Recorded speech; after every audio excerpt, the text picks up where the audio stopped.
Motivation. The importance of motivation in the workplace. Motivation in business can be defined as the will to work. It is the desire by the individual to work hard and carry out a job as effectively and efficiently as possible. There are many factors that motivate people. Every person is different, and therefore, not every method of motivation will motivate people in the same way or to the same degree. There are many benefits to a business of employing a highly motivated workforce. Easier to attract new employees, having a motivated workforce will give a business a good reputation as an employer. This will mean that when job vacancies arise in the future, there will be a larger pool of applicants applying for positions. This allows a business more choice when selecting a candidate, making it easier to recruit the best person to fill the post.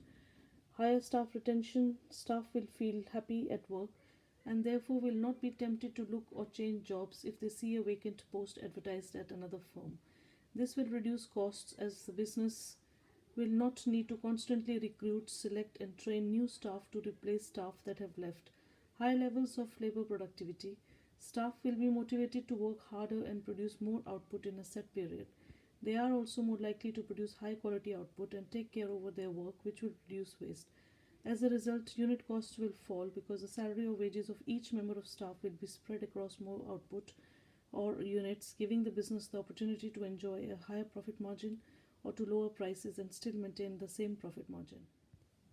Increase in sales. Motivated staff will be passionate about the business and the product it sells.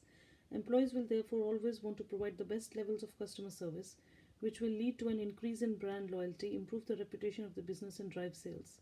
Lower levels of absenteeism. Employees will be less likely to take a day off if they feel slightly unwell, as they will be keen to always attend work if they are able to. How businesses motivate staff. There are two main methods used by businesses to motivate staff. These are financial and non financial methods. Financial methods involve money. There are many different methods of financial motivation that businesses use to motivate their staff. Remuneration refers to all the financial rewards that a business provides its employees for working. There are many different types of remuneration. These can be direct, such as wage or salary, or indirect through fringe benefits. Salaries are expressed as an annual figure and are usually paid monthly. Employees paid a salary are not normally required to work a set number of hours each week, although they must work a minimum number of hours as stated in their contract of employment. With salaries, the business and the employee can plan with confidence as the same amount is earned each month. However, the employee will be paid the same amount regardless of how hard he/she works, as there is therefore little incentive to work harder. Wages are usually paid on a weekly basis, although they can be paid monthly. Staff are paid an hourly rate, which is multiplied by the number of work hours that are worked. The number of hours that each member of staff must work may be fixed and will be stated in the contract of employment. Any additional hours worked over a specified number of hours is called overtime. Overtime may be paid at a higher hourly rate to encourage employees to work more hours. As with salaries, each member of staff will be paid the same rate regardless of how hard he/she works. This method of pay may therefore provide a real incentive to employees to work harder. However, the guarantee of receiving the same rate of pay for each hour worked and the opportunity to work additional hours as overtime may motivate some employees. Bonuses relate to an extra amount of money given to employees over and above their usual wage or salary. They are often given when either an individual, a group of workers, or the business hits a specific target. However, they may be given at other times of the year, such as Christmas. Bonuses may motivate staff to work harder or stay loyal to a business, particularly if they are unexpected. However, the opportunity to gain individual bonuses may result in unhealthy competition between different employees rather than positive teamwork. Payment method where staff are paid a set percentage of the value of sales that they have made, perhaps on top of a low salary. This method of payment encourages employees to try and make more sales. However, not all staff may like the pressure of trying to make sales, as well as the uncertainty of not knowing how much they will be paid each month. As a result, staff retention rates may fall. Promotion. An employee may be internally promoted to a more senior post within an organization. Promotion will enable him or her to earn a higher salary or wage. If employees can see there are opportunities for promotion, they may be more motivated to work harder to prove to their manager that they can perform a more challenging role within the business. The opportunity for promotion can therefore increase staff retention. However, if members of staff are overlooked for promotion, they may become very demoralized and start looking for another job. Fringe benefits or perks are benefits that have a monetary value to employees, but staff members do not directly receive any money themselves.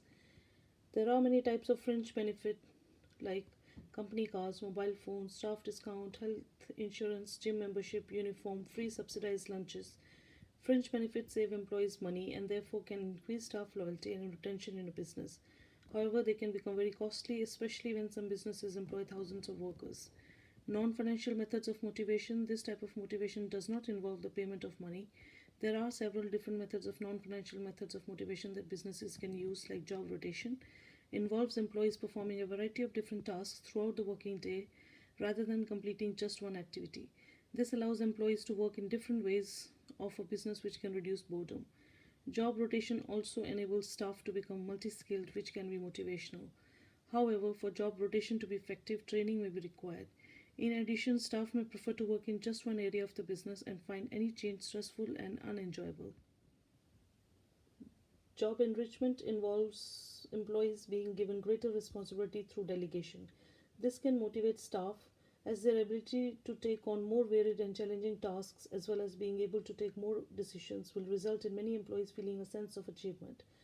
Staff are therefore more likely to take an interest in their role, which will increase staff retention. However, not all staff will want to take on more responsibility as may feel unprepared for this type of change. Autonomy refers to how much freedom staff members have to make their own decisions and to shape the way in which they work. Some boundaries will be set in terms of decision making, power, and support will also be provided from superiors. Autonomy may increase the motivation levels of staff as they will feel valued and trusted by the business, which may positively impact on productivity. However, autonomy may cause anxiety to staff who may prefer more direction from their managers about the way they work. It may also increase costs as staff may require more training to perform their roles.